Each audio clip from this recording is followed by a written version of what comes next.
সঞ্জয় রায় তারও গায়ে এত আঁচড়, অথচ আমার মেয়ের নখে কোনো ডিএনএ নেই, তার মানে তথ্য প্রমাণ লোপাট হয়েছে। কিন্তু সিবিআই সেই দিকটা কোনো আনেনি চার্জশিটে, এবং বলছেও না কোথাও যে তথ্য প্রমাণ লোপাট হয়েছে। কিন্তু সুপ্রিম কোর্টে বারবার বলেছে তথ্য প্রমাণ লোপাট হয়েছে, আমরা কাজ করতে পারছি না।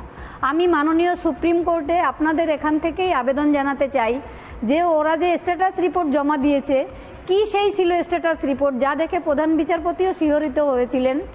আমরা সেই মা বাবা হিসাবে সেটাও দেখতে চাই যে সেখানে কি ছিল এমন যাতে যে সঞ্জয় রায় বা টালা থানার ওসি যারা ধরা পড়ল তারাও চার্জশিটের অভাবে সাজা মুক্ত হয়ে গেল, তারা অপরাধী রইল না। আর কেন হলো এরকম? এটা কি কোনো মানে উপরমহলের হাত থেকে হলো, কারো দ্বারা প্রভাবিত হলো সিবিআই? এটা একাধিক কোশ্চেন আমার মনে। এখন তো এটা আমি আপনার কাছে আসব, এতদিন ধরে অপেক্ষা করছেন, এখনো এতগুলো প্রশ্ন করেছেন, সব তো উত্তর পেলেন না, অনেক উত্তর অধরা রয়েছে। উত্তর আমরা তো হাইকোর্টের সামনে রেখেছি। একটা কথা প্রথম থেকে বলতে শুরু করি, প্রথম যেদিন আমরা কোর্টে গেছিলাম আমরা কিন্তু সিবিআই চাইনি, আমরা চেয়েছিলাম কোর্টের সুপারভিশনে একটা স্বাধীন তদন্তকারী সংস্থা এবং ম্যাজিস্ট্রেট পর্যায়ে তদন্ত। কোর্ট সেখানে দেখলো সিবিআইকে ভালো মনে করে সিবিআইকে দিয়েছিল। সেই জন্য আমরা কোর্টের সামনেই আবার কোশ্চেন রেখেছি যে সিবিআই এই কাজগুলো করেনি, তার একটা জবাব আপনাকে দিতে হবে, কোর্টকে আমরা বললাম। এখানে সমস্যাটা তৈরি হলো কি, যেহেতু সুপ্রিম কোর্ট ব্যাপারটাকে সুমোটো নিয়েছিল, এই জন্য হাইকোর্ট বললো যে সুপ্রিম কোর্ট থেকে ক্লারিফিকেশন না আনলে আমি এই মামলা শুনতে পারবো না। সেই জন্য আমরা সুপ্রিম কোর্টে আপিল করেছি, সোমবারে হয়তো শুনানি হবে। সোমবারে শুনানি হলে সুপ্রিম কোর্ট যদি আবার রিটার্ন হাইকোর্টে কেসটা পাঠিয়ে দেয়, রেপ অ্যান্ড মার্ডারটা আমরা বলেছি হাইকোর্টে পাঠাবে, এবং আরজিকর যে মামলাটা সেটা সুপ্রিম কোর্টে রাখবে কী করবেন সেটা উনি বুঝবেন, প্রধান বিচার চিন্তাভাবনা করবেন। সেটা যদি আমরা আনতে পারি, হাইকোর্ট থেকে আমরা এই প্রশ্নগুলো অ্যান্সারগুলো চেয়েছি, এবং সুপ্রিম কোর্টে বলেছি যদি আপনি নিজেই রাখেন তাহলে এই প্রশ্নগুলোর উত্তর যত তাড়াতাড়ি সম্ভব আমাদের দিতে হবে, এবং আমরা পরবর্তীকালে সেই স্ট্যাটাস রিপোর্টগুলো কোর্টের কাছে ডিমান্ড করব যে এই স্ট্যাটাস রিপোর্টগুলো আমাদের দিতে হবে। এবার কোর্ট দেবে কি দেবে না সেটা কোর্ট সিদ্ধান্ত নেবে। আপনারা জানেন নিশ্চয়ই আজকে যখন এই দোষী সাব্যস্ত করা হয়েছে, আমাদের রিপোর্টাররা যারা বাইরে ছিলেন, আদালত চত্বরের বাইরে, সেখানে অজস্র মানুষ তারা অপেক্ষা করছেন। কারণ আসলে আমরা সবাই তো অভয়ের পক্ষে, ওর জন্য বিচার চেয়েছিলাম সবাই, মানে গোটা রাজ্যের মানুষ, দেশের বিভিন্ন প্রান্তে মানুষ, বিভিন্ন জায়গায়, এমনকি বিদেশ থেকেও অনেকেই আজকে সরাসরি প্রশ্ন করছেন। তারা বলছেন যে আমাদের মনে হয় না যে শুধুমাত্র একা সঞ্জয় দোষী, কিন্তু তার সঙ্গে আর কারা, সেই প্রশ্ন কি কখনো? এই ব্যাপারে একটা কথা বলি, সবার আগে আর বাংলা চ্যানেলকে ধন্যবাদ জানাবো, কারণ প্রথম দিন থেকে তারা যেভাবে আমার মেয়ের এই ঘটনার সঙ্গে তারাও জড়িয়ে গেছে এবং বিভিন্নভাবে প্রচার করে আমাদের এটাকে জাগিয়ে রেখেছে সবার মনের মধ্যে, সেই জন্য তাদের একবার ধন্যবাদ জানাতে বাধ্য আমি। এবং এই যে কোশ্চেন আরও আছে তার একটা প্রমাণ হচ্ছে ডিএনএ রিপোর্ট। সিবিআই যে ডিএনএ রিপোর্ট পেয়েছে, সেই ডিএনএ রিপোর্টে রীতিমতন যে বিশেষজ্ঞ যিনি আমাদের সোদপুরেই থাকেন, একজন আমাদের বাড়িতে এসেছিলেন এবং তিনি ক্লারিফিকেশন করে দেখিয়ে দিয়েছেন যে সেখানে অন্যের উপস্থিতি পরিষ্কার বোঝা যাচ্ছে। কিন্তু সিবিআই সেটাকে আড়াল করে, কেন আড়াল করছে সেটা সিবিআই ছাড়া আমরা তো বলতে পারবো না। সেই কোশ্চেনগুলো কিন্তু আমরা হাইকোর্টের কাছে রেখেছি এবং হাইকোর্টের কাছে এর জবাবগুলো চেয়েছি। সিবিআইকে এর জবাব হাইকোর্টকে দিতেই হবে। আপনারা সেই দাবিটাই করছেন এখন? হ্যাঁ, সেটাই আমরা এখন দাবি করছি। এবং লোয়ার কোর্টে যে আমরা প্রশ্ন রেখেছিলাম, লিখিত আর্গুমেন্ট দিয়েছিলাম, সেখানে আমরা অন্যের উপস্থিতি সম্বন্ধে জানিয়ে কোশ্চেন রেখেছিলাম এবং আশা করছি সোমবার দিন যে রায় বেরোবে সেখানেও আমরা তার কোনো প্রতিফলন দেখতে পাবো। আজকে সকালে শুনছিলাম আমাদের রিপোর্টার যখন গিয়েছিল, আপনি বলছিলেন যে আফসোস একটা রয়ে গেল যে হয়তো তদন্তের মতো করে আরও চলবে, অনেকগুলো প্রশ্ন রয়েছে, আমরা সবাই অপেক্ষা করছি, শেষ না দেখা পর্যন্ত ছাড়বো না। যে আফসোসের জায়গা আপনি বলছিলেন একজন মা হিসেবে, আমি জানি না যে আপনি মা হিসেবে এই রাজ্যের প্রশাসন, আরও অনেক মা যারা স্বপ্ন দেখেন, মা বাবা, যে আমার মেয়েটা ভালো রেজাল্ট করবে, ডাক্তার হবে, বড় হবে, কি বলবেন আজকের দিন তাদের জন্য? আজকে ও ডাক্তার হবে যেটা আমি স্বপ্ন দেখেছিলাম তার থেকে ও দেখেছিল বেশি। কারণ আমার মেয়েটা ছোট্ট এইটুকু থাকতে থেকেই মানে কথা বলতে শিখেছে, ডাক্তার কি ও বোঝে না, তখন থেকেই ওর মনে মা আমি ডাক্তার হব। এবং আমরাও চেষ্টা করেছি সবসময় ওকে সাহায্য করার জন্য, কারণ আর ছিল ওর মেধা আর পরিশ্রম। প্রচণ্ড মেধাবী আমার মেয়ে, আর পরিশ্রম করতে ভীষণ ভালোবাসতো। এবং আমাকে সবসময় ও বলতো মা আমি আমার নামের পাশে যেন অনেক ডিগ্রি থাকুক, আমার টাকা পয়সা চাই না। সেই মানুষটা যে এইভাবে আমরা হারিয়ে ফেলবো আমি কোনোদিন ভাবিও নি। সেদিন যে ডিউটি আসবে, লাস্ট ডিউটি হবে, সেটাও আমি ভাবিনি।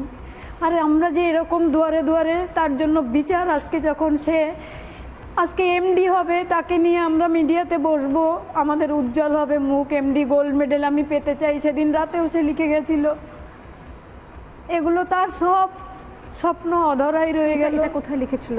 ডায়েরিতে লিখেছিল, পুলিশ এনে ওগুলো ছিঁড়ে ফেলেছিল। ডায়েরিটা সিবিআই এর কাছে আছে, পুলিশ এনে আমাকে দেখাচ্ছিল, দেখুন ওগুলো আপনার মেয়ের হাতের লেখা কিনা। আমি তখন দেখলাম ওখানে কি লেখা ছিল, পরের দিন কি কি কাজ করবে ও, কোথায় কোথায় ডিউটি ওর, কোন চেম্বারে বসবে, এবং আমার এমডিতে গোল্ড মেডেল পেতেই হবে, বাবা মাকে ভালো রাখতে হবে, বিয়ে ভালোভাবে করতে হবে, স্কিন কেয়ার করতে হবে, এগুলো সব লেখা ছিল ওই পেজটার মধ্যে। তার সব স্বপ্নই অধরা, সে শুধু বাবা মাকে দিয়েই গেছে, নিয়ে যায়নি কিছুই। বলছিলেন যে ডিগ্রির জন্য এত লড়াই, সেই ডিগ্রিটাই কি সেই নামটাই মুছে গেছে। কিন্তু আমি চাইবো ভগবান ঈশ্বর আমাকে একটা মানে ডায়মন্ড দিয়েছিলেন, সেটা আমি ধরে রাখতে পারলাম না এই সমাজের জন্য। এই সমাজ আমাকে চোখে আঙুল দিয়ে দেখিয়ে দিয়েছে যে ভালো মেধা থাকলেই শুধু হবে না, বাবা মাকেও প্রভাবশালী হতে হবে যদি স্বপ্ন পূরণ করতে হয়। আমার এটা মনে হয় কেন মেয়েকে আমি আরজি করে ভর্তি করলাম, না হলে হয়তো আমি মেয়েটাকে হারিয়ে ফেলতাম না।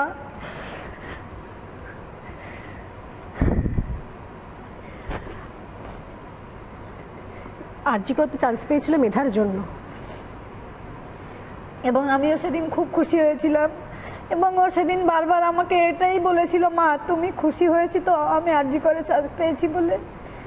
কারণ আরজি করা আমার স্বপ্ন ছিল, ওটা সব ভালো হসপিটাল বলে।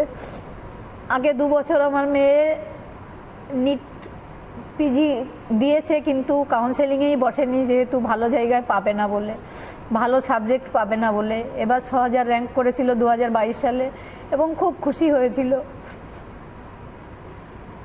আমি সব কিছু হারিয়ে ফেলেছি, শুধু তার বিচারের অপেক্ষাই আছে।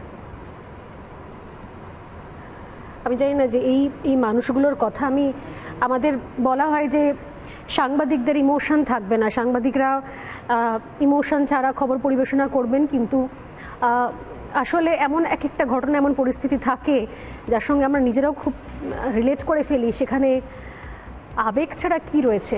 আবেগই তো রয়েছে, আর আগুন রয়েছে যেটা আমরা নিভে দিতে চাইছি না। আমি শেষ করবো একদম, আমি জাস্ট এক লাইন একটু অভয়ের বাবার কাছে যাব। আমি এই জায়গা থেকে দাঁড়িয়ে আমার নিজেরই মনে হচ্ছে আমি অভয়ের বাবা বলছি। সত্যিই তো, যার নাম বাবা মা গর্ব করে বলতেন, যার ডিগ্রি বাবা মা গর্ব করে বলতেন, আজকে আমাদের দুর্ভাগ্য তাকে আমরা শুধুমাত্র অভয়া বলে বলছি। একটা কথা বললেন উনি যে শুধু মেয়েকে পড়াশোনা শেখালেই হবে না, বাবা মাকেও প্রভাবশালী থাকতে হবে। আপনি কি তাই মনে করেন? সেটাই তো বলছি, বুঝতেই পারছি এখন। এবং কোনো মেয়ে বা ছেলেকে আমি এখন বলতে সাহসই পাই না যে ভালো করে পড়াশোনা কর, ডাক্তার হও, না ভবিষ্যতে বড় হও। এটাই আমার মেয়েকে আমি তাই বলতাম। শুধু আপনারা নন, আমার মনে হয় কি আমরা সবাই একটা হিরে হারিয়ে ফেললাম। একজন ডাক্তার যিনি থাকলে আমাদের সমাজ আরও বেশি সমৃদ্ধ হতো, আমরা তাকে হারিয়ে ফেললাম। এরপরও যদি বিচার পুরোপুরি না পাই, তাহলে আর কিসের জন্য অপেক্ষা, আর কবে সেই বিচার হবে? আমি আর কিছু সত্যি বলার নেই আজকের এপিসোডের পরে। আজকে একটা কথাই আমি সমস্ত বিশ্বের জনসাধারণকে আপনাদের দরবার থেকে বলবো, প্লিজ বলুন। আপনাদের কৃতজ্ঞতা জানিয়ে ছোট করব না, এবং সারা বিশ্বের মানুষকে কৃতজ্ঞতা জানিয়ে ছোট করব না। 9 তারিখ আমার মেয়েকে হারিয়ে ফেলেছি ঠিকই, কিন্তু আমার পরিবারটা আমি মনে করি অনেক বড় হয়ে গেছে। যারা আমার মেয়েকে ঘরের মেয়ে মনে করেছেন, তারা প্লিজ ধৈর্য রাখবেন, হতাশ হবেন না। আপনারা হতাশ হয়ে পড়লে আমরা সাহস পাবো না, তাই আমাদের সাহস জোগানোর জন্য আপনারাও অধৈর্য হবেন না, হতাশ হবেন না। বিচার আমরা ঠিক ছিনিয়ে আনবো। আপনারা যেমন লড়াই করছেন, আমরা যেমন কোর্টে লড়াই করব, রাস্তায় আপনাদের সঙ্গে আন্দোলন করব, প্রতিবাদের আগুন জ্বালান আপনারা, আমরাও সঙ্গে থাকব এবং বিচার ছিনিয়ে আনবো। বিচার ছিনিয়ে আনতেই হবে এবং তার জন্য এই দুটো মানুষ এখনো পর্যন্ত যারা এই আগুনটা জ্বালিয়ে রেখেছেন, প্রতিবাদের আগুন জ্বালিয়ে রেখেছেন, তাদের সঙ্গে আমাদেরকেও একসঙ্গে হাতে হাত রেখে এই আন্দোলনটাকে চালিয়ে নিয়ে যেতে হবে। কারণ যদি অভয়া হেরে যায় তাহলে আমরা সবাই হেরে যাব। এটা নিয়ে আজকে শেষ করছি, সঙ্গে থাকবেন।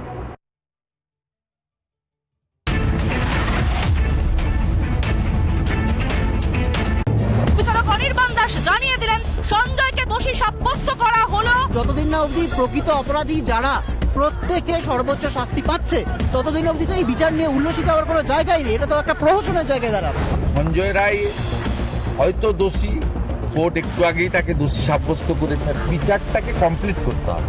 এটা একটা আংশিক বিচার। আগামী সোমবার সাজা ঘোষণা, আজকে দোষী সাব্যস্ত করা হলো।